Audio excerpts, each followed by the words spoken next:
आम्हाला कळलं की एखादी संस्था नोंदणीकृत असणं म्हणजे किती फायद्याचं, किती चांगलं आणि किती वजनदार असतं. 2012ला सूर्यवंशची नोंदणी झाली, त्याला एक दर्जा मिळाला, धर्मदाय आयुक्तांनी मान्यता दिली आणि त्याच्यानंतर मग आमचे कार्यक्रम पुढे पुढे चांगले सुरू झाले.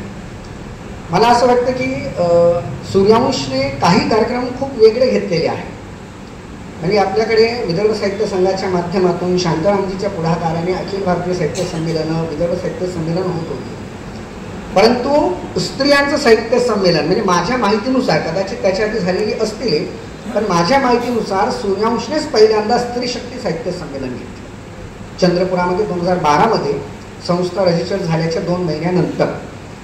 त्याला लोकांनी सहभाग दिला, सहकार्य दिलं, आर्थिक मदत दिली आणि तेव्हापासूनचा जो एक ओघ सुरू आहे तो अजूनही थांबलेला नाही. त्याच्यानंतर बाल साहित्य संमेलनही चंद्रपुरात पहिल्यांदाच झालं असावं, तेही सूर्यवंशने घेतलेलं होतं 2017मध्ये मातोश्री शाळेमध्ये.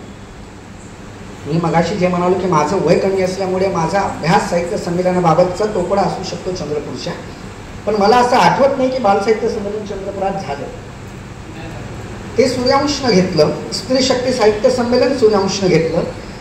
त्याचबरोबर जिल्हा साहित्य संमेलनही घ्यावं अशी शांतारामजींची पहिल्यापासून खूप इच्छा होती, म्हणून सूर्यवंशच्या मदतीनं शांतारामजींनी पहिलं जिल्हा साहित्य संमेलन घेतलं नेहरू शाळेमध्ये. विमल गाडेकर त्याचे अध्यक्ष होते. दुसरं साहित्य संमेलन सूर्यवंशच्याच माध्यमातून सहकार्याने वरुड रोडच्या शाळेमध्ये घेतलं. त्याचे अध्यक्ष श्रीपाद जोशी होते.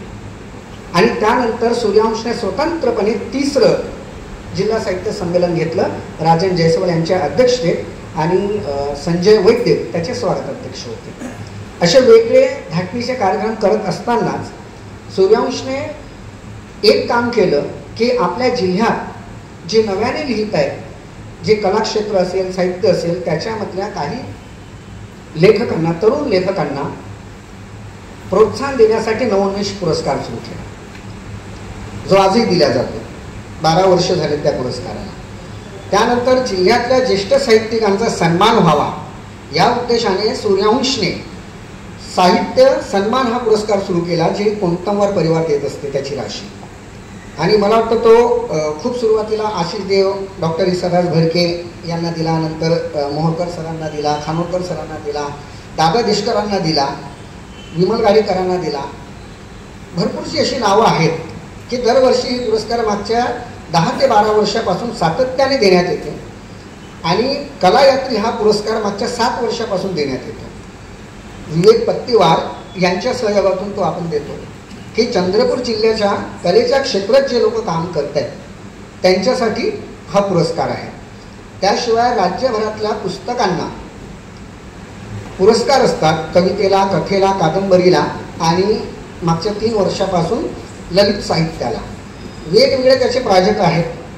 ते बरोबर दरवर्षी न मागता न सांगता त्यांचा पैसा आणून देतात. त्यांची जी राशी आहे ती बरोबर देतात, का तर त्यांना वाटतं की आपण या संस्थेसाठी काहीतरी करावं.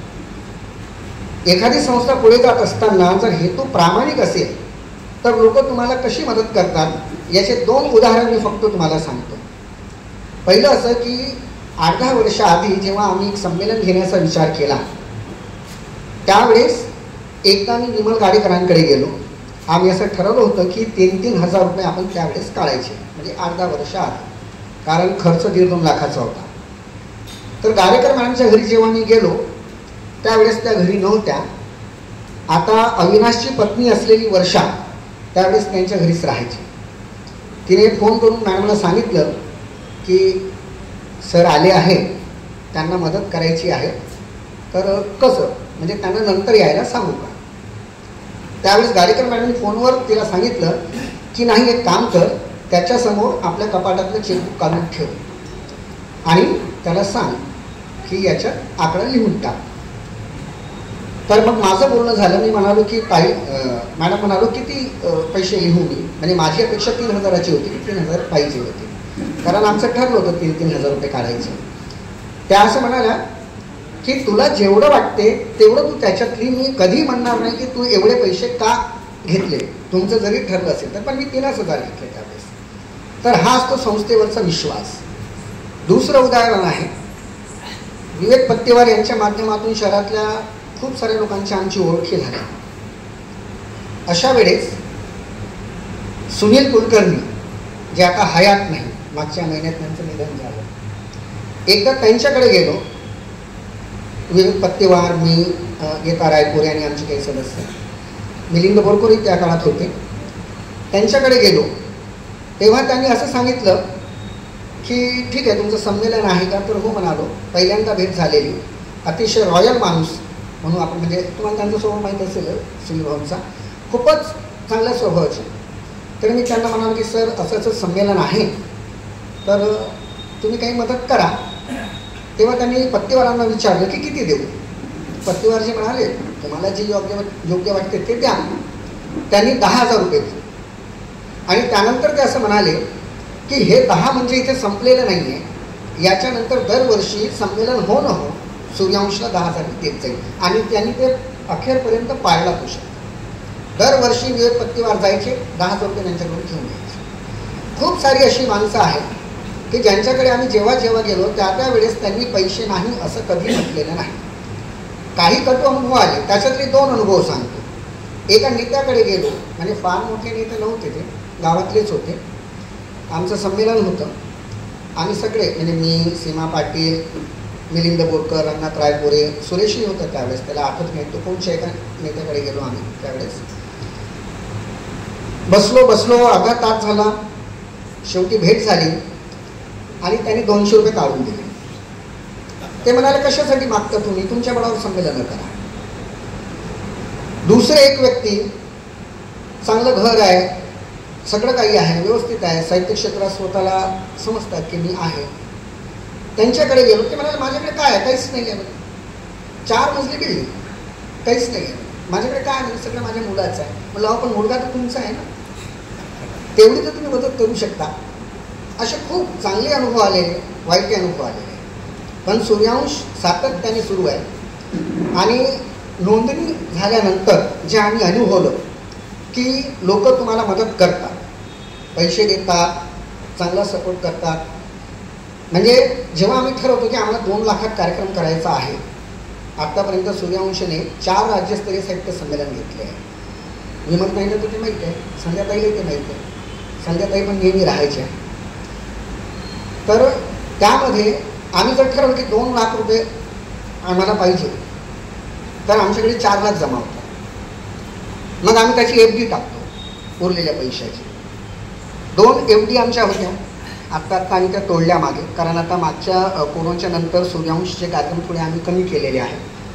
माझंही कॉलेजमधलं काम वाढल्यामुळे मलाही थोडीशी फुरसत कमी झाली.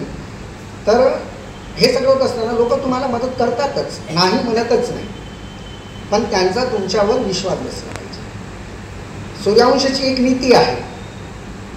खूप लोक मला म्हणतात की कार्यक्रम कसे चालतात, तुमचे ऑडिट होत असते दरवर्षी किंवा बाकीचे पैसा असतो, तुमच्याकडे संसाधने आपण म्हणू, म्हणजे पुस्तकं आहे, कपाट आहे, कम्प्युटर आहे, बाकी सगळ्या वस्तू आहेत. फक्त कार्यालय नाही आहे आमच्याकडे. पण मागच्या 7 वर्षापासून विवेक पत्तेवार यांचं तुषार एजन्सी हेच आमचं कार्यालय आहे. त्यांनी वेगळी जागा करून दिलेली आहे, 2 टेबलं, दर महिन्याच्या बैठका तिथे होतील, सगळं काही तिथेच होतं. पण असं अधिकृत कार्यालय नाही आहे आमच्याकडे. तर हे सगळं कसं होतं असं जेव्हा लोक मला विचारतात की कुठून पैसा येतो, आमच्या सदस्यांचं एक तत्व आहे.